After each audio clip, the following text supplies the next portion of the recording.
A'udzubillahi minasyaitonirrajim. Bismillahirrahmanirrahim. Assalamualaikum warahmatullahi wabarakatuh. Alhamdulillah rabbil alamin. Wassalatu wassalamu ala asyrafil anbiya wal mursalin wa ala alihi wa sahbihi ajma'in.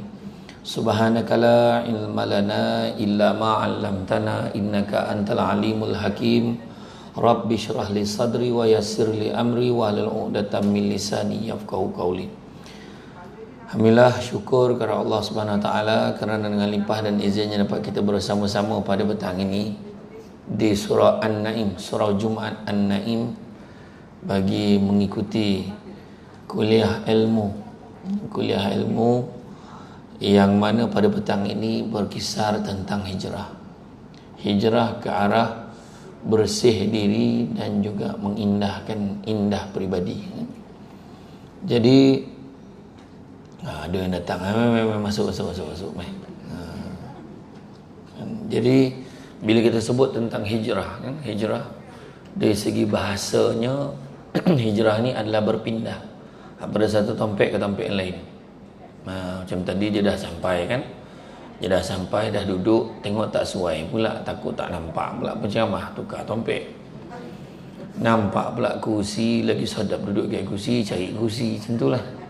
Mana tu tukar tempat ni kan, hijrah satu tempat ke tempat yang lain berdasarkan sebab masing-masing lah. Dan sebaik-baik sebab adalah biarlah kerana Allah.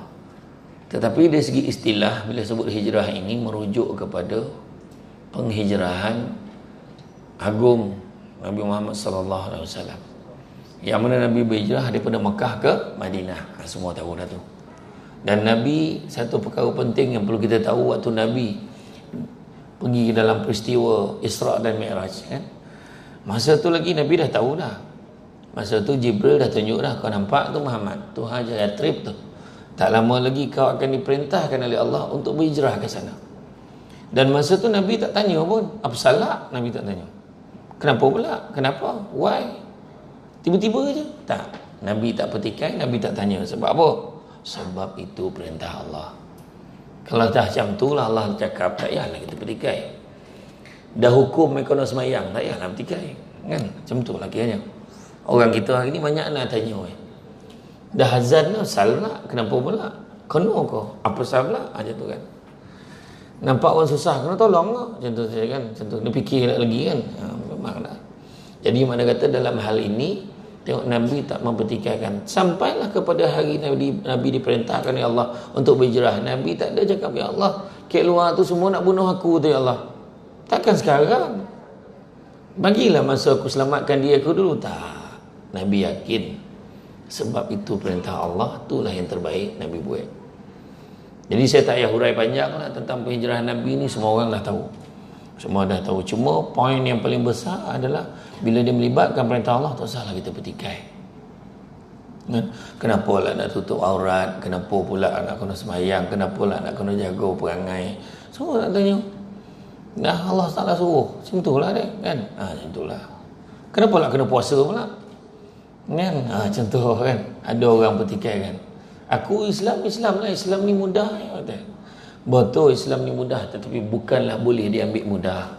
Itu kan, kita ni tu sebab Nabi sebut dunia ini penjara bagi orang mukmin, syurga bagi orang kafir, Nabi kata. Sebab apa? Sebab bagi orang mukmin dunia ni penjara sebab ada dinding dia, setakat mana kita boleh bergerak, apa benda kita boleh makan. Bukannya boleh kita cakap kat pegawai penjara tu, hari ni nak makan nasi lauk ayam, kalau boleh kena kapak. Tak boleh, tak dapat lah, kau pijak ke pegawai tu kan. Jadi apa yang dihidang itulah kita makan.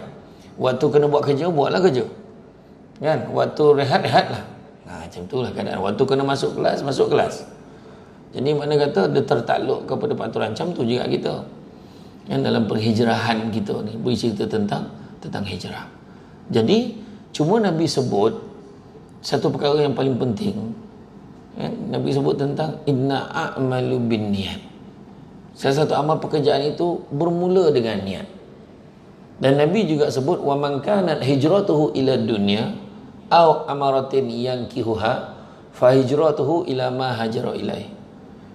Barang siapa yang berhijrah kerana dunia atau kerana wanita yang dinikahinya, nescaya manfaat hijrahnya sesuai dengan apa yang dituju. Kenapa kau datang kuliah Zuhur petang ni? Sebab ilmu kerana Allah. Pek palu. Apa pasal kau datang petang ni? Tak pernah jumpa Samsul debat. Potang ni lah masuk. Contoh kan. Dapik lah. Memang dapik tengok Samsul debat. Tapi takkan tu lah. Mudah-mudahan kan. Mudah-mudahan ada lah yang lain. Tak adalah sebab tu ya. Memang ia pun dah lama nak jumpa pula salah kan. Boleh jumpa. Tapi makna kata itulah dia. Kenapa kau datang semayang hari ni? Dengar presiden datang.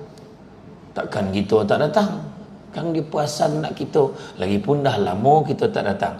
Jadi dapik dia bagi tuan presiden nampak dia. Kenapa kau datang? Dengar YB kawasan datang. Dia pula boleh minta apa-apa.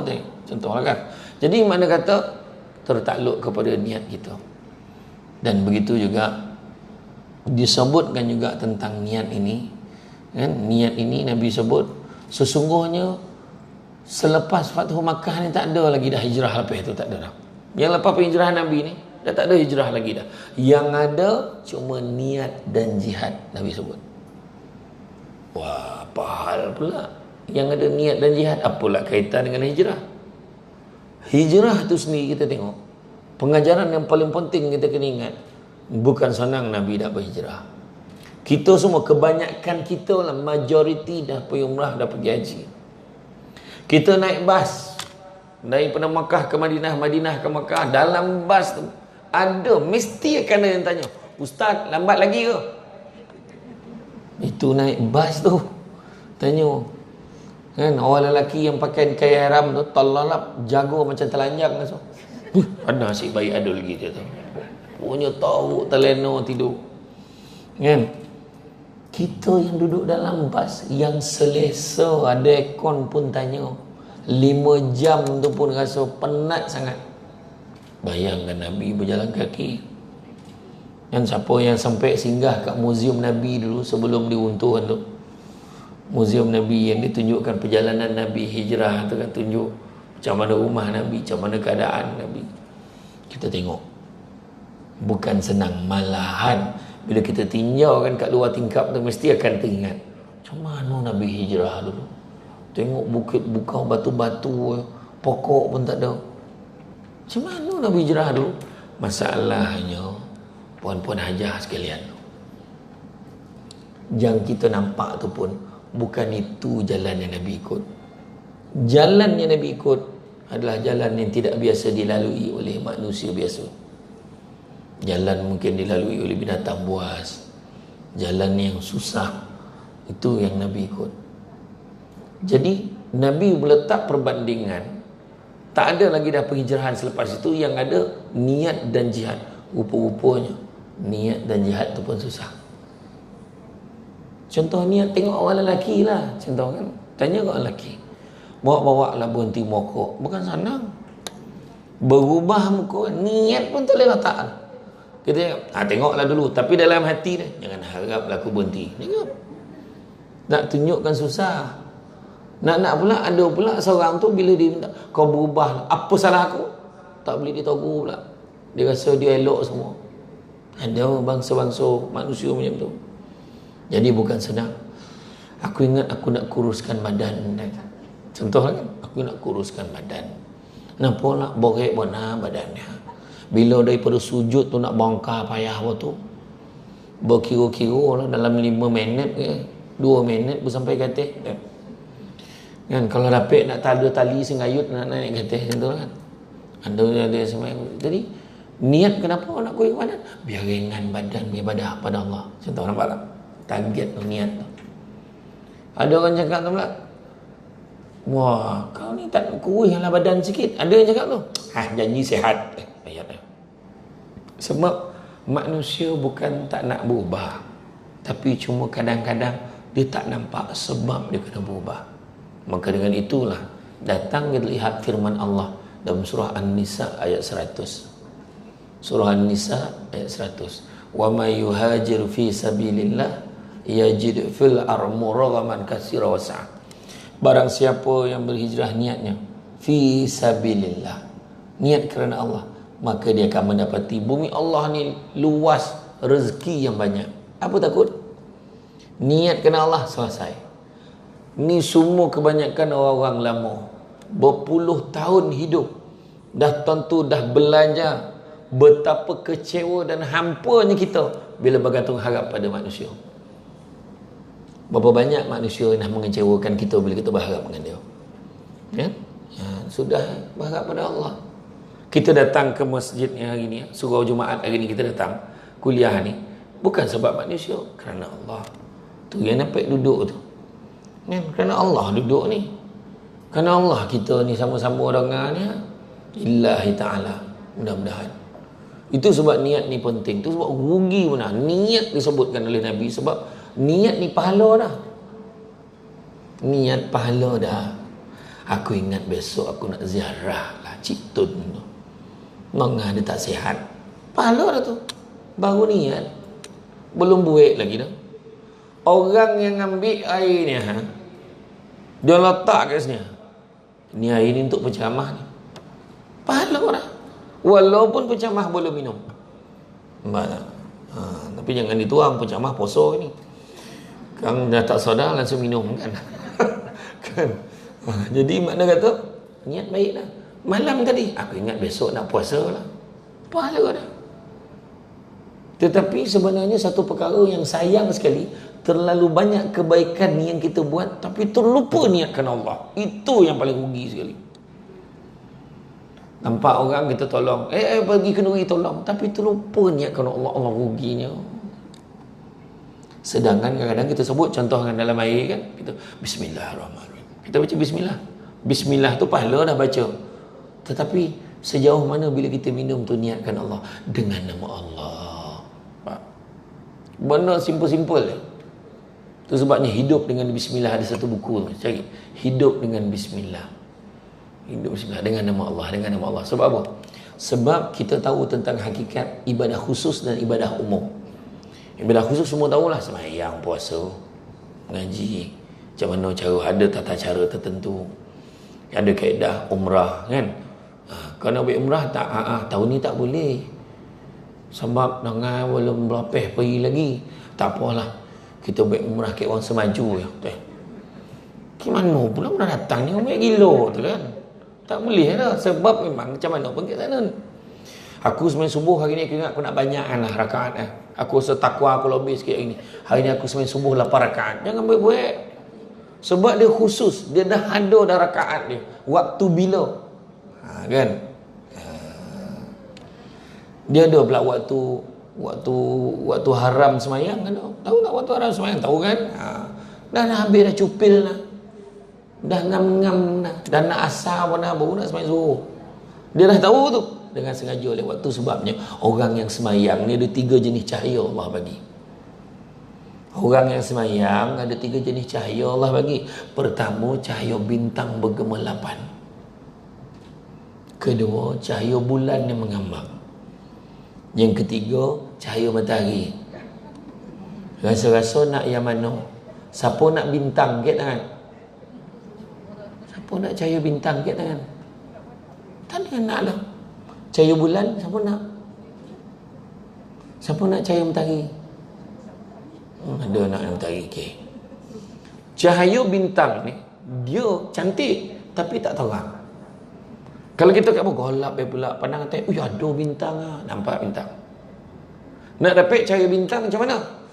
Allahu Akbar, dia semayang, kejap lagi lah dia lambik semayang, dapat cahaya bintang. Semayang tapi sekadar je. Yang dapat cahaya bulan ngambang, jalan waktu malam gelap, terang pula mana datang cahaya ni pun dah bulan tu pun terang. Yang nak dapat cahaya bulan ni, masuk je waktu Allahu Akbar, tahu semayang. Nak dapat cahaya matahari, tarik betul terang benderang, belum masuk waktu dia dah sampai. Macam sekarang ni toyasa ni kan, dah ready ke sejadah dah. Dah sah tarik matahari pek. Nampak tak? Ni standby nak semayang, dah ambil wuduk, dah standby dah ni kata nak semayang. Cahaya matahari tu. Ya. Jadi makna kata bila sebut tentang niat ni kan satu benda yang penting, mustahab kita meletakkan. Kadang sayang bila kita buat benda baik kita tak lupa nak niatkan. Sebab apa? Sebab saya sebut tentang hakikat ibadah umum. Apa ibadah umum ni? Apa maksud ibadah umum? Okey, tak apa, jangan risau. Penceramah bila dia tanya biasanya dia jawab balik. Dah semua pun mana betul berkatup pula langsung tak bunyi kan. Ibadah umum ni apa-apa juga benda-benda baik yang diizinkan oleh Allah, kita niat kerana Allah, dapat pahala ibadah. Saya ulang balik. Apa-apa benda yang baik diizinkan oleh Allah, niat kerana Allah, dapat pahala ibadah. Tu sebab niat juga cerita tu. Contoh, nak bantu ibu-ibu tunggal, baik tak? Baik. Diizinkan oleh Allah cara penyerahan beramai-ramai ke surau, kan? Niatkan Allah, dapat pahala ibadah, kan? Bantuan ibu tunggal, pergi jumpa seorang-seorang, tak diizin oleh Allah, walaupun niatkan Allah, dapat dosa lagi tu. Berdua ni jumpa mentang-mentang lah dua ibu tunggal muda. Tak apa, rumah ni aku cover dia tu. Assalamualaikum. Abang ngaji dia kan. Kik. Dah mula dah kan. Kan. Penyakit tu. Memang. Jadi makna kata dalam Islam kena ingat matlamat tidak menghalalkan cara. Cara pun nak kena betul. Bila cara tak betul, jadi fitnah pada agama. Nampak kan? Aku nak jadi baik, aku nak pergi Mekah tak? Pergi Mekah, bagus. Niat tu ada, baik dah. Kan? Dia pakai telekung, elok. Tapi dia jantan, macam mana lah? Contoh lah kan, contoh. Tak kena lah cara. Jantan baik cara jantan. Kan? Dia tu lah. Pula mulu kan? Uraru lah umpan tengok. Kan? Kan? Ni saya tak cakap sesiapa ni, contoh. Contoh. Kau terasa tu nasib lah kan. Jadi makna kata dalam hal ini penting, niat itu mustahab. Jadi kita ni nak bersihkan diri kita. Nak bersihkan diri kita ni macam mana? Macam mana kaedah nak bersihkan diri kita ni? Nak bersihkan diri kita, yang pertamanya apa? Jaga solat kita. Jaga solat. As-salatu imaduddin. Jaga solat. Solat tiang agama. Jaga tiang agama, insya-Allah yang lain semua settle. Tak ada masalah dah. Nak bersihkan hati, solat jaga. Solat. Kalau dulu tak semayang, sekarang semayang. Dulu semayang tapi lambat, sekarang semayang awal waktu. Dulu semayang awal waktu tapi semayang seorang-seorang, sekarang semayang berjemaah. Dulu dah semayang jemaah dah, tapi dah habis tu bakal capis balik. Tak apa, dia sibuk pun tak tahu lah. Sibuk sesibuk-sibuk. Tanya nyampek nak balik. La ilaha illallah. Macam ada seorang ada rumah. Macam ada seorang ada lelaki lah, macam tu lelaki. Tapi tentang suami tu mustahak lah. Kan? Dia balik. Tak sampai nak balik. Jadi kali ni dia tambah pula aksesori dia. Solat sunat. Tambah buat solat sunat.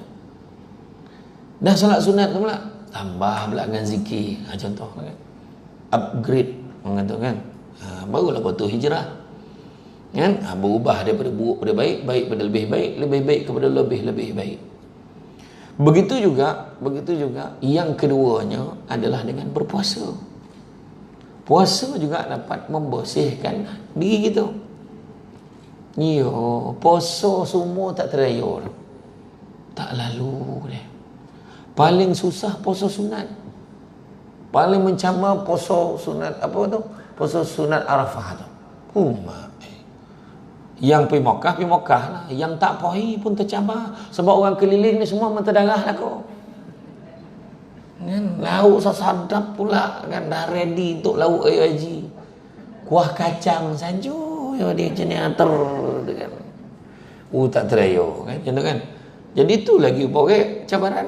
Kalau bulan Ramadan semua orang puasa. Kan? Ni tak bulan bila kita puasa sunat kan. Jadi bila kita buat puasa sunat juga membersihkan hati kita, tak terdaya, nak bercakap pun tak terdaya. Senyap ya. Botol ke dong apa tu, haji apa tu, tak terdaya. Kalau dia kanyang dia lah orang. Napa bondo tak cerita. Aku dengar-dengar pengerusi kita kenapa. Nampak? Sadap cerita tu. Bukan pengerusi sinilah, tempat lain. Jadi makna kata, kadang-kadang dengan puasa tu bersihkan diri kita. Nampak tak? Bila puasa tu banyak benda tak terlalu baik. Tengok TV. Tiba-tiba tengok bulan Ramadan itu. Dah lah PKP. Kan? Semayang jemaah penuh setiap masa. Barulah suami tu sadar banyak lagi surah selain pada surah Al-Ikhlas dalam Quran. Kan contohan. Kalau tidak tu lah surah dipertahankan daripada mula kahwin sampai ke sudah. Kan? Banyak lagi surah apa kata kan. Barulah dengan suasana ada yang seorang isteri ni menangis mengadu, dia kata sedih gembira sebab apa, pertama kali dalam hayat dia tak pernah terbayang penuh sembahyang tarawih tahun ni. Dia kata berjemaah keluarga tak ada satu waktu pun tertinggal. Dengan tidak semena-mena berjuta imam tanpa tauliah dilahirkan. Malam raya berapa ramai suami menangis di malam raya menghayati teks khutbah yang nak dibaca esok pagi ni. Kan? Yo baru dia tahu payah baca khutbah. Berdiri atas sofa, mimbar tak ada. Janji tinggi tu kan. Peganglah batang penyapu, batang mop mana yang ada lah kan. Tapi betul lah baru dia tahu, apa macam tu lah. Baru dia tahu rasa kecil hati bila dia baca khutbah anak yang tidur. Dia membuta kat surau orang masjid dengan khutbah selama ni tak ada apa pula. Tahu dia. Hayati. Menghayati teks khutbah dia kan. Tu dah. Ada hikmah. Sampaikan isteri telefon, bang, abang lambat lagi kau. Kenapa lah anak-anak tunggu kat rumah ni nak jemaah sama. Hikmah dia. Tu dia kan. Jadi makna kata dalam hal inilah kita tengok penting. Ada juga rumah yang baru soda, dalam rumah ada 3 helai sejadah. Anak melampuh. Sejadah tu lah ada kongsi-kongsi. Sampai naik kapam lah. Sejadah yang sama pakai. Ruang tamu digazetkan sebagai ruang solat jemaah. Itu dia. Nampak? Banyak lagi lah. Banyak lagi. Nak ikutkan banyak lagi nak cerita tu. Tapi masa ni kita kan tak sampai lah cerita. Banyak kan cerita ni. Kedua adalah dengan puasa. Ketiga, nak bersihkan diri dengan cara apa? Dengan cara beribadah. Ibadah macam mana?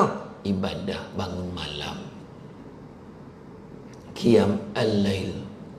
Bangun malam. Bangun malam, pergi bilik air, kencing, tidur balik, tak kira tu. Dia mesti bangun tu, ambil wuduk, nak ibadah, mengaji, salat, insyaAllah. 3/4 malam bangun. 3/4 malam ni dalam kira-kira 4:30 pagi tu suai mana lah tu. Bangun lah. Kan? Bangun malam. Kalau ada anak yang dogi tu, kan bangun malam time tu, antara kalau nak bagi anak ni elok lah perangai kan. Dia tengah tidur tu, tiup kan ke ubun-ubun tu. Tapi jangan tiup saja, ada benda baca. Pertama, selawat 3 kali. Baca ayat kursi. Lepas tu baca surah Al-Insyirah. Alam nasyrah laka sadrak. Yang kuat benar lah susu. Terjaga budak tu kan. Alam nasyrah laka sadrak. Wa wadana kawasrak. Allazi angkada sarak. Wa rafa'na. Baca tu. Lepas tu tiup ke ubun-ubun. Tahu tak ubun-ubun? Bukan oven, ubun. Ubun cari ubun-ubun. Ke atas sikit dahi tu kan. Tiup. Tiup. Sebab apa? Sebab masa tu roh tengah merayau-rayau tu. Bila kita baca tu kan, bila kita tiup mudah-mudahan meloket ke roh tu, bila roh tu balik ke badan ni elok. Kalau kita tiup tu macam ni mata kan. Makna sampai tu. Tapi kalau tertiup terbuka mata, makna dia tak tahan bau napih mak tu. Dia tak gosok gigi. Bau lah. Mak, ai bau apa ni? Nak terjaga. Tu lah kan. Gurau yo kan. Gosok lagi gigi lah pagi tu biar ada sogar sikit kan. Ya. Bangun pagi ibadah. Kau tak dapat sehari sekali, buat seminggu sekali. Tak dapat seminggu sekali, buat sebulan sekali. Tak dapat sebulan sekali, setahun sekali. Setahun sekali kau payahlah 10 tahun sekali. Kau tu pun tak dapat seumur hidup sekali. Tak, you boleh cari tali gantung di mampu lagi baik. Payah warna. Puih motor dan bagi tawaran nah. Kan? Ya tak? Apa yang payah warna bangun? Kan? Orang perempuan paling besar pahala bulan puasa tu. Pagi-pagi buta dah bangun siapkan sahur. Apa salah bangun awal sikit? Semayang dulu rakaat. Ya Allah, kejap lagi aku nak masak sahur ni. Ya Allah, nak siapkan untuk keluarga aku. Ya Allah, pahala. Siap tanya lagi. Besok sahur nak makan apa? Malam kang nak makan apa? Semenjak masuk grup masak tak jadi. Mak dia punya bersungguh lain macam. Ya. Tapi dia punya tanya tu bukan kosong. Tin barang sampai. Tin aduh barang sampai kan. Mak kan betul tengok kan. Tapi tak apalah. Tak apa pahala. Masak niatkan Allah. Bangun malam ibadah. Qiyam al-lail. Sebab apa? Kita kena ingat lah.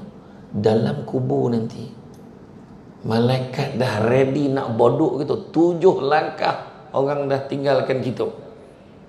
Siap kau kata. Siap kau gayah. Gayah. Mana gayah? Ada kau nama gayah sini? Ada atau ada gayah? Kau jaga kau gayah. Tentulah. Nak dibantai gayah. Jangan buka emas kawan nampak muka orang. Jangan. Kurau ya. Nak dipukul kepala tu malaikat tu. Aku nak pukul kepala dia. Malaikat satu lagi. Jangan. Kenapa pula? Dia ni rajin mengaji. Rajin bangun malam mengaji dia. Berzikir mana. Oh, tak boleh pukul kepala dah. Kalau macam tu kita bantai paut jangan. Kenapa pula? Dia ni rajin puasa sunat. Wah pula. Kalau macam tu kita bantai kaki. Jangan. Kenapa pula? Rajin dia bangun malam semayang. Tak ada pukul dah. Ni soalan bocor ni. Jadi kalau rasa-rasa lah nak dapat insurans dalam kubur, tu lah ada 3 tu jaga. Jadi makna kata yang ketiga nak mencuci hati kita.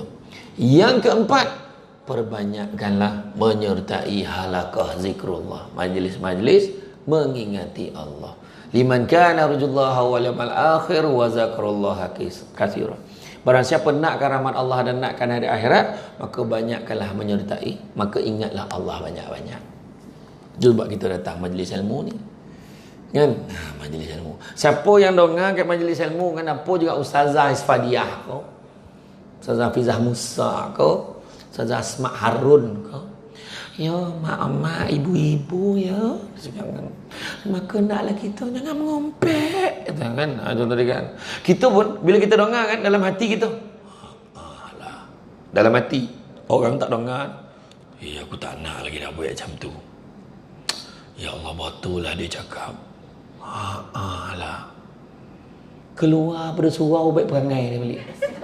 Contoh lah kan, contoh kan.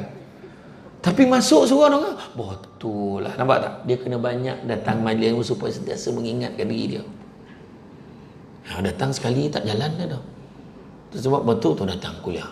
Orang siap susun jadual lah. Lagi penuh jadual daripada penceramah. Dia ada seorang hamba Allah di Seremban, pakcik tua ni. Sehat walafiat dia. Naik motor buruk dekat dalam bakul motor tu ada botol yang mineralnya, ada buku kulit koreh, ada buku nota dia, ada pen dia tu. Dia naik motor daripada subuh kan lepas isyak kabur balik. Kuliah pada pagi sampai malam semua masjid dia jelajah dia pergi. Tu sebab yang menyalin ni betul lah tu. Kan? Yang menyalin ni betul sebab dia ilmu ni ibarat haiwan liar. Jadi kita kena tangkap dia. Nak tangkap ilmu ni dengan mata pena, tuli. Tapi mana yang tak tulis, tak apa. Sebab Abu Hurairah dulu, zaman Nabi dulu, bila Nabi sebut, dia tahu ingat, dia tak salin. Jadi siapa yang tak menyalin, dia bersaudara dengan Abu Hurairah. Senang. Habis cerita. Tak payah. Saya dah jawab, anda siap. Yang tak terdaya, bila tak menyalin dengan balik garang, dia tanya tu. Orang tanya, macam mana dia jemaah? Okey tak? Okey. Apa cerita? Sama ya, Oteng. Dia tak nak. Dia tak menyalin sama lah. Sadalah. Iyalah, betul lah. Tapi tak apa. Tak apa, dalam video boleh tengok balik. Ya. Betul tu. Tepat sekali. Lagi satu lagi, ada orang nyalin dalam handphone. Sekarang nota canggih. Kan? Jadi makna kata, caranya adalah dengan kita datang majlis-majlis mengingati Allah. Dan begitu juga yang kelima adalah dengan sejajar dengan maksud hijrah yang dikatakan oleh Imam Nawawi. Imam Nawawi kata hijrah ini adalah bertaubat. Bertaubat. Jadi bila sebut taubat ni kan, bertaubat daripada apa? Daripada dosa. Melainkan ada di kalangan kita, bila fikir-fikir balik, alhamdulillah Ustaz, daripada bulan 1 itu sampai bulan 9 belum ada dosa lagi dah. Tolong kek tangan. Tolong kek tangan. Yang kek tangan berdosa dah. Kan? Tak sadari pula dah. Kan? Dosa mesti ada dosa. Tadi Samsul Ubat lalu dia dah cakap lah. Tinggi waktu Ustaz ni. Nampak? Ngumpet tu. Tapi saya maafkan dah. Dalam TV nampak gemuk. Tu pun saya maafkan dah. Tadi mudah lah nampak tu semua soal gitu. Itu pun saya maafkan dah, tak ada masalah tu dah besok kan. Tapi mana kata ada tak dosa kita? Ada.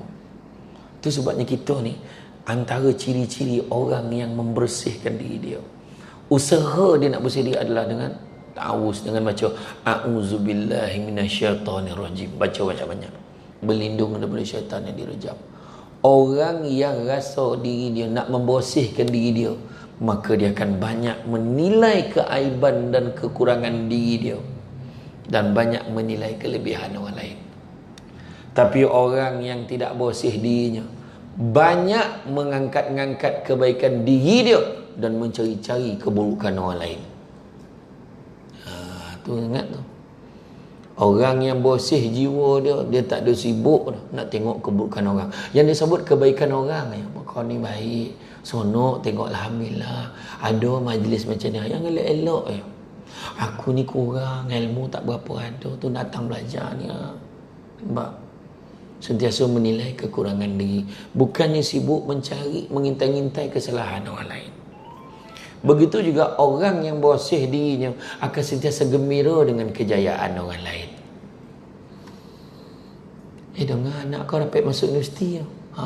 Alhamdulillah, syukur. Dia ambil bidang apa? Kan? Anak kau dapat peksa tu semua A. Alhamdulillah, tahniah, syukur, gembira dengar. Anak sahabat-sahabat kita ni ada yang codik-codik Nampak tak? Tentu dia tanda-tanda orang dongki dah ada dalam hati ni. Bila orang lain dapat kegembiraan, dia tak suka. Anak masuk universiti, macam nak dia seorang masuk universiti. Dia pakai kereta besar, tak mana dia curi duit tu. Dengar dia naik pangkat, tak apa dijilat bos tu. Ada yang benar, yang negatif. Hati dah rosak, hati dah kotor. Kan?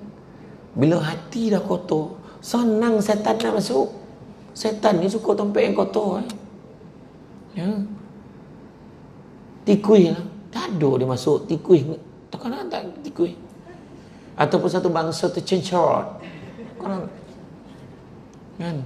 Dia takkan masuk tempat yang bersih dah. Tempat yang kotor masuk kalau dah masuk yang kita perasan bersih tu, mana dah mula kotor dah tu. Iyo. Itu sebab saya kena jaga. Hati ni nak kena jaga. Tu sebab Samsul Debat naik Azia yang datang. Tadi dia sangat berani betul parking 88 Azia ni. Kita tak tahu dalam tu Samsul Debat. Tapi kadang sebab apa? Kadang bila saya naik Azia tu senang hati saya. Kau ada yang kocik, kau boleh naik basikal dah lah. Mau saya naik basikal. Tapi kalau saya naik basikal kan sampai sini tak upah orang pula. Jauh tak seremban, tak terayu lah naik bukit nak tu lah. Bila siap surau ni kan? Pada hari tu tak siap-siap lagi. Ha? PKP lah, betul jugalah. Kan? Tapi itulah. Tu kan sudah dah sampai dah surau ni kan. Tapi dah siap banyak dah lah pun kan. Selesa lah ni. Surau kapet tebal, bila sujud tabanam muka apa lagi nak? Kan? Aircon mengelatuk dia sejuk. Tadi ada yang cakap rugi tak buat selimut tu. Asal sejuk lah kan. Apa tak bawah tu bawah corong apa tu. Kan? Itulah Malaysia. Sejuk salah, panas salah. Kipis laju mana terangkit. Yang kipis yang besar tu.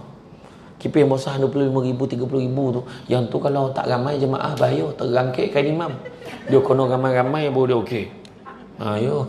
Betul. Ramai main ni saya dah tanya imam apa tu cerita tu. Ini kalau tak ramai orang tak boleh pakai kipis ni. Tak. Yo, salah terangkitkan saya tu. Jadi mana taubat. Taubat banyak-banyak. Atas dosa yang kita lakukan.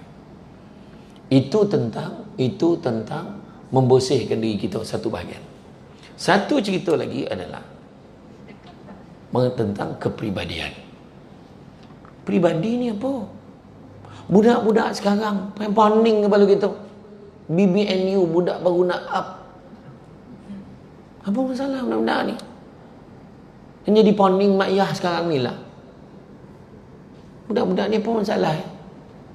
Apa yang budak-budak sekarang tak ada? Nak kata belajar, bukan tak tinggi, nak belajar tinggi. Umur 2 tahun dah pandai baca. Lagi hana pada wan yang mengaji. Ya, tapi apa yang kurang?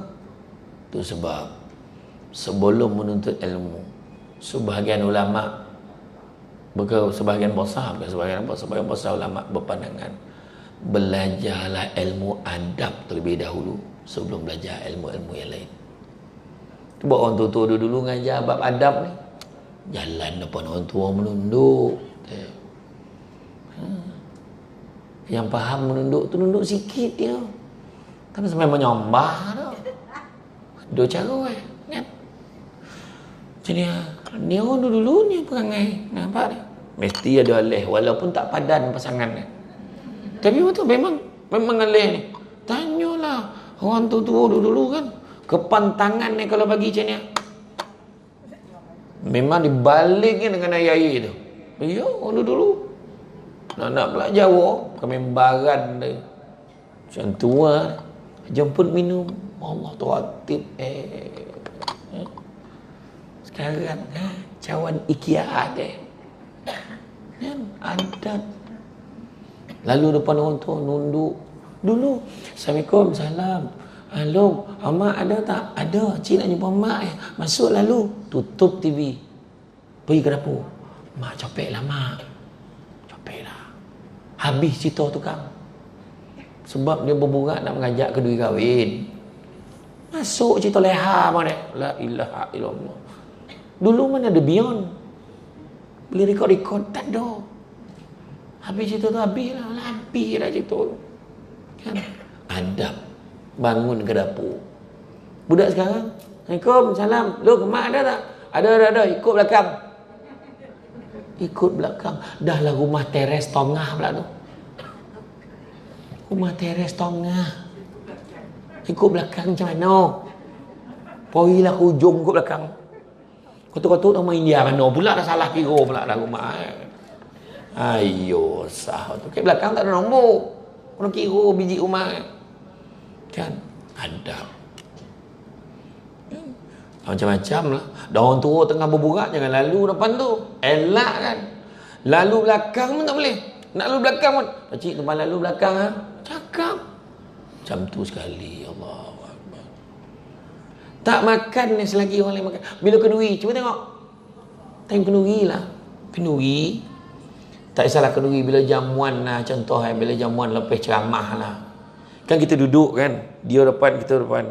Dulu kan ada berlauk. Ada lauk kalau kenduri kan. Jangan berhenti makan kalau orang depan tu tengah sadap. Kalau rasa tak nak makan banyak, slow-slow. Dia siap lap basuh tangannya.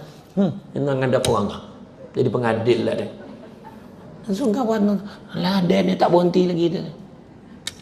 Itu pun adab ada. Lepas tu sondukkan nasi untuk orang. Lepas tu hulurkan air basuh tangan. Ni lauk tu dah lah lauk paling sedap, ayam masak merah. Kek dia. Kawan tu jauh. Kawan tu dah cakap, selera nampak makan. Tak faham itu lah. Sedap lauknya, dah 2 kotul. Kau tak nak kau. Nampak tak? Ulur lah. Nampak adab. Lagi satu lagi, tinggal orang belakang, ingat orang belakang, adab. Mana? Kita tengok ada 3 orang tua. Kan ada 3 orang tua. Ayam tinggal 3 kotul. Kalau kau ambil sekotul ni, tak beraso pakcik-makcik ni makan. Pakcik ni ayam ada 3 kotul lah. Pakcik ambil ya. Saya tak apa. Ambil lah nak. Pakcik gigi tak tahu. Barulah kita ambil. Nampak tak adab nampak. Berguru pun macam tu. Orang dulu nak hantar anak mengaji macam tu. Berantah lah. Ni anak saya, ni rotan. Pukullah anak saya. Jangan mati sudah. Tu ayat ni. Ayat ni jangan mati. Mana ICU tak apa. Tak maksud orang dulu tu makna berotan. Rotan mengajar tu sebab orang dulu. Rotan. Siapa tak kena rotan ni? Semua kena ni. Birat kena. Tapi elok. Sampai ketua belajar. Kan elok tu. Ada yang bersimpuh dan doa. Nampak tak? Tak. Sebab apa? Sebab apa? Sebab orang dulu merotan niat mengajar. Yang sekarang merotan goram. Tu ada sampai mati rotan anak macam mana? Kan? Adab. Tapi ada kat kategori adab tu yang sebelum kahwin tu. Ada. Itu jangan ambil kira pun. Tu ambil hati nama tu. Boleh jiwa nama. Assalamualaikum makcik. Mak budak ni. Makcik sihat. Boleh tengok makcik. Teringat mak saya. Ya Allah, ya Allah. Ya Allah, ya Allah, ya Allah budak ni. Bakal menantu. Allah, Allah, Allah, Allah. Allah, Allah, Allah, Allah. Makcik nak tanya. Zuhur dah masuk belum? Ya Allah. Zuhur tanya. Pukul 10 dah tanya. Apakah gila kau tanya Zuhur pukul 10? Nak nunjuk baik. Kek meja makan tu. Habis minum. Sedap air ni makcik. Nak. Air basuh tangan tu.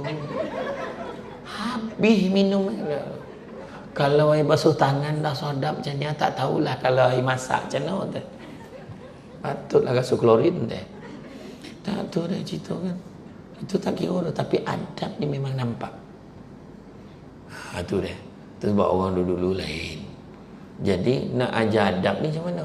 Ta'dibu auladukum bisalasati asya. Nabi kata. Kita tengok dalam Quran Allah Ta'ala sebut apa? Laqad kana lakum fi rasulillahi uswatun hasanah. Sesungguhnya pada diri Rasulullah tu ada uswatun hasanah. Contoh ikutan terbaik. Dah ada yang elok, ikut yang tak elok, buat apa? Ikut BTS. Ikut penyanyi, ikut pelakon. Dia mungkin tak minat, tapi perangai tu tak sadar, dia tiba-tiba terminat pula. Pukul 7 berhenti tengok drama. Maghrib lelu teh. Tengok drama 7 hari mencintaiku 2. Saya tak tengok lah, tapi jahat betul Mak Leha tu sedang macam tu lah. Orang cakap, ya tidak, tak tahulah. Tengok dia tak ilah. Tak sampai tak semayang begitu kan. Tu dia. Contohlah kan. Contoh. Jadi mana kata siam tanpa sadar apa yang kita utamakan dalam hidup kita. Itu sebab Nabi sebut tadi. Apa yang dah saya sebut tadi tu kan. Uswatun hasanah, contoh ikutan terbaik ni. Nak ikut Nabi ni. Nak ikut Nabi. Jadi nak ikut Nabi, nak kata sayang Nabi ni macam mana? Pertama sebut nama Nabi selalu. Selawat. Apa maksud selawat? Bila tanya koma. Tiba-tiba darah tak jalan. Oksigen tak sampai kotak dengan macam tu kan. Apa maksud selawat? Saya ceramah ada satu kampung kat ni Sembilan tu. Saya lah kena marah. Selawat lah, tanya pula. Kena marah. Ayo salah kan. Selawat ni kita mendoakan keselamatan dan kesejahteraan Nabi. Dan Nabi bosan, sekali kita selawat ke atas Nabi, 10 kali Allah dan malaikat mendoakan kesejahteraan kita dan keselamatan kita. Jadi rugilah kita kalau kita tak selawat. Ya, selawat banyak-banyak. Ada seorang sahabat ketika zaman ada seorang lelaki di zaman sahabat, bila satu hari tu dia mimpi, dia tidur, dia mimpi jumpa dengan Nabi. Nabi memalingkan wajah Nabi. Apa cer? Nabi palingkan wajah Nabi. Apa kono ya Rasulullah, kau kenapa dengan aku? Kau marah aku? Kau tak, aku tak marah kau. Habis apalah kau palingkan wajah kau? Aku tak kenal kau siapa. Apalah kau tak kenal pula? Bukankah ramai yang menyatakan kau lebih kenal umat kau lebih daripada kau kenal mak ayah kau sendiri? Memang betul aku kenal umat aku lebih daripada aku kenal mak ayah aku sendiri. Tapi aku tak kenal kau siapa, kerana tak pernah sekali pun kau berselawat kepada aku. Terjaga dia daripada tidur, meraung, menangis. Mulai saat itu dia mewajibkan diri dia berselawat tak kurang 100 kali sehari. Selang beberapa minggu dia mimpi jumpa dengan Rasulullah. Rasulullah sebut, sesungguhnya kali ini aku sudah kenal akan engkau. Bukan susah-susah selawat. Yang kedua, uswatun hasanah. Apa yang Nabi buat itulah kita buat. Nabi ajar tak kita meratap-ratap ni, mengaung. Tak, Nabi tak ajar. Nabi ajar sabar. Nabi ajar kita jaga sahabat-sahabat kita. Nabi ajar kita sedekah. Nabi ajar kita hormat dengan orang. Nabi ajar kita baik-baik dengan orang. Nabi sahabat tengah beria bercerita, beria-ria cerita. Tak sadar dengan sadap bercerita, diimpit kaki Nabi. Nabi tak ada salah, kau cerita-cerita lah, kau himpit kaki dia ni pahal. Nabi tak cakap macam tu. Nabi biar je, sebab Nabi tak nak ganggu dia tengah seronok bercerita. Macam tu sekali. Tu Arab Badui berobot ambil kain, dia nakkan kain yang ada kat Nabi tu, zuap dia tarik. Kan? Merah bertanduk. Kalau kita kau pahal kau nibai. Kalau gitu Nabi apa Nabi buat? Nabi ambil kain Najran tu. Kainnya tu memang tebal sikit. Nabi pun bagi, ambil. Senyum Nabi bagi. Nampak? Akhlak Nabi ni. Yang adab Nabi. Nabi nampak seorang makcik tua di Mekah. Nak baru keluar daripada pasar, makcik bagi saya tolong makcik. Baiknya anak ni. Anak tinggal kat mana? Kat Mekah. Jaga-jaga makcik dia. Makcik Yahudi ni. Jaga-jaga. Di Mekah ada seorang budak nama dia Muhammad. Jahat budak tu. Kalau kita dah lama terlepeh bakul tu. Tapi Nabi senyum, Nabi yang kek. Sampai ke rumah makcik itu, dia pun letak. Ke mana letak ni makcik? Tak salah, dia letak. Makcik ni nak bagi upah. Tak apa makcik, saya ikhlas. Baiknya anak ni, siapa nama anak ni? Saya lah Muhammad yang makcik sebut. Dia langsung diam. Jadi akhirnya semua percaya. Satu Makkah tahu betapa mulianya akhlak Nabi. Walaupun dia Yahudi. Cuma dia tak nak beriman dia. Sebahagian itu tak nak beriman tu ya. Nak tunjukkan kita tu, sebab kalau kita nak cakap lah kita ni susah, Nabi susah lagi. Macam mana kita ni tak ada kebantuan untuk kami PKP tu, nak mampu warna semestinya kan, mengelupu rumah besar, kereta besar, tak ada kebantuan untuk kami. Nabi makin batu-batu letak kat perut dan lilit dia, nak tahan apa tu untuk umat dia. Iya tu Nabi kita. Tapi ialah kita memang takkan boleh buat macam Nabi, tapi usaha ke arah apa Nabi buat tu sebab Nabi letak standard paling rendah sekali, sebab dia sayang kat kita. Nabi tak kata barang siapa yang hidupkan 1000 sunnah aku masuk syurga. Tak. Tapi Nabi sebut faman ahya bisunnati faqad ahabbani faman ahabbani kana ma'i fil jannah. Barang siapa yang hidupkan satu sunnah aku, maka dia sayangkan aku. Dan siapa sayangkan aku akan bersama-sama dengan aku di dalam syurga. Makna tak dapat buat semua, jangan tinggal semua. Apa sunnah yang paling senang sekali? Membaham kurma. Baham saya kata. Makan pun susah. Minum lah, minum. minum kan? Kita minum air masak. Sunnah Nabi. Hari Isnin hari kami puasa. Puasa hari Isnin. Tak dapat buat 2 hari tu, ambil hari Senin dia. Kan? Sebab apa? Nabi paling suka hari Senin. Sebab apa? Sebab itu hari kelahiran aku, Nabi kata. Yelah hari Khamis kan banyak kojo nak buat. Daripada siang sampai ke malam banyak kojo. Hari Khamis. Puasa hari Senin. Kan? Nampak tak? Apa lagi? Sedekah. Sunnah Nabi. Banyak. Senyum sunnah Nabi. Assalamualaikum, turun masuk saya. Ni boleh. Senyum nampak. Tapi kadang dia tak payah tunjuk pun. Nampak mata tu tahu dia senyum. Ya. Tapi ada orang koning dah tak ada. Tak tahu dia senyum ke tidak kan, ada kan. Tapi betul cerita makna ikut Nabi. Kan? Ikut sunnah Nabi. Amal hidupkan sunnah Nabi, insya-Allah. Cuba tanya balik dalam rumah kita siapa yang hidup sunnah Nabi. Akhirat besok Nabi nak cam kita, ringkas cerita. Sebab kalau ikut kan nak cerita pasal kiamat ni boleh, tapi kena panggil lagi lah. Lain cerita kiamat, lain cerita. Tapi saya ringkaskan. Akhirat esok kita bakal lintau mencari. Kita cari apa? Cik Nabi kita nak apa ke Nabi? Cik apa? Syafiqah. Syafaat. Si baik waktu. Syafaat ni ada 3 jenis tu. Yang pertama dapat keringanan di padang mahsyar. Mudah ke padang mahsyar. Kedua, dapat masuk syurga tanpa hisap.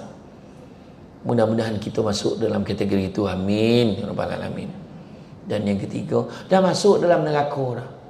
Tapi sebab ada secebis keimanan kita kepada Allah dan Rasul, Nabi datang selamatkan kita masuk dalam syurga.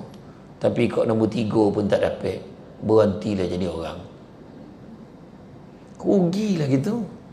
Siapa datang surau ikut kuliah ada harapan. Kan? Duduk dalam majlis ilmu pun sama. Sunnah. Kan? Sedekah sunnah. Buat benda baik sunnah Nabi. Ingat sunnah Nabi. Satu sunnah Nabi takkan tak boleh kan. Buah kurma breakfast, montang-montang duduk orang semaju. Kau sarapan apa? Kelak konflik nyampak. Kampung mana lonek leh waduh. Puna pilah teh. Kan? Tahu tu? Sarapan sunnah Nabi, buah kurma. Kan? Bulan puasa habis dengan usup-usup hilang. Usup tayub. Tak nampak dah. Itu bulan puasa pun betul dah nazak warna dah. Yusuf tayub. Tak lama itu dah kan. Minta kita hidup dengan sunnah Nabi. Hidup dengan sunnah Nabi. Jadi Nabi ajar kita ta'dibu auladukum bisalasati asya. Adabkan anak-anak kamu tu dengan 3 perkara. Pertama, bihubbi Rasulillah sallallahu alaihi wasallam. Ajar sayang Nabi ni. Sayang Nabi tadi sebut nama Nabi, hidupkan sunnah Nabi. Kedua, bihubbi ahli, mencintai, menyayangi ahli keluarga Nabi. Macam mana nak sayang kona pun tidak. Isteri-isteri Nabi Siti Khadijah, Aisyah, ontahlah. Dua tahu ya. Anak Nabi 7, siapa dia yang tak tahu ya. Cucu-cucu Nabi Hasan Husin tu laju. Yang ketiga, yang pertama tadi sayang Nabi, kedua sayang keluarga Nabi. Yang ketiga, biqiraatil Quran. Yang membaca Quran. Kita tengok Imam Syafi'i kan. Imam Syafi'i rahimahullah, kita tengok macam mana. Imam Syafi'i nak belajar agama ni, nak berguru dengan Imam Malik, dia datang. Dia beritahu dengan utusan yang jaga kat depan rumah itu, tolong sampaikan kepada Imam Malik, aku ingin berguru dengan Imam Malik. Wahai Imam Malik, kat luar ada seorang budak, dia kata dia nak berguru dengan kau. Wahai Imam Malik, kau khabar kat budak tu, suruh dia baca dulu kitab Muwatta' yang aku dah susun. Kitab Muwatta' ni himpunan hadis-hadis Nabi yang Imam Malik dah susun. Kemudian wahai budak, Imam Malik pesan kalau kau nak berguru dengan dia, kau kena baca dulu kitab Muwatta yang dah disusun oleh Imam Malik tu. Tolong sampaikan pada Imam Malik, kitab Muwatta tu dalam kepala aku tu. Kitab Muwatta yang pun ada di Nabi itu tak kurang 3,000 hadis, tebalnya antara 5 ke 7 kali Quran, tebalnya. Bila sampai ke Imam Malik terperanjat, biar betul. Contohlah, biar betul kan. Keluar nak tanya, betul ke kau dah dalam kepala kau kitab Muwatta aku tu? Ya betul. Siapa nama kau? Syafi'i. Bagi aku cuba kau, boleh tak? Cuba baca muka surat, tabuk muka surat ni sebiji. Tabuk muka surat ni sejibi. Tabuk muka surat ni sebijon, sama. Tak ada beza. Dan untuk makluman semua, Imam Syafi'i menghafal kitab Muwatta Imam Malik ini dalam yang tebalnya 5 ke 7 kali Quran ni antara 9 ke 15 hari sahaja. Imam Syafi'i rekod dia setiap hari paling banyak dia khatam sehari adalah 3 kali khatam Quran sehari.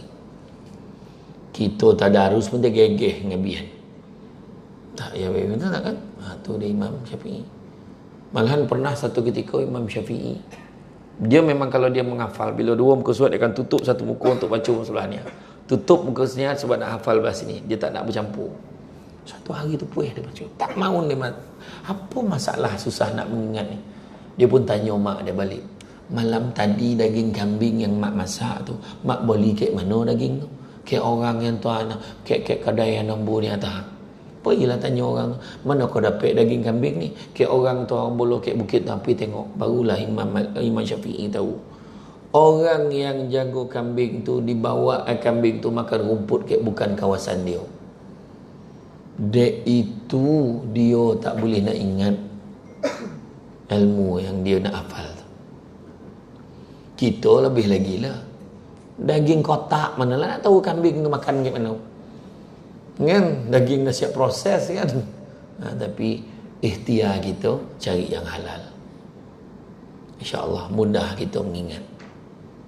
Tapi kalau tu sebab orang dulu-dulu kan, kalau nak nyembelih ayam, disuakup dulu ayam tu. Tak ada bagi dia mengayau, dah ada bagi makan rodak beberapa hari kan. Dia tak ada dia makan benda-benda yang kotor. Hari ni mana tahu. Ya ayyuhallazina amanu, wahai orang beriman, bertebaranlah kamu atas muka bumi Allah dan carilah rezeki yang halal. Wajib cari yang halal.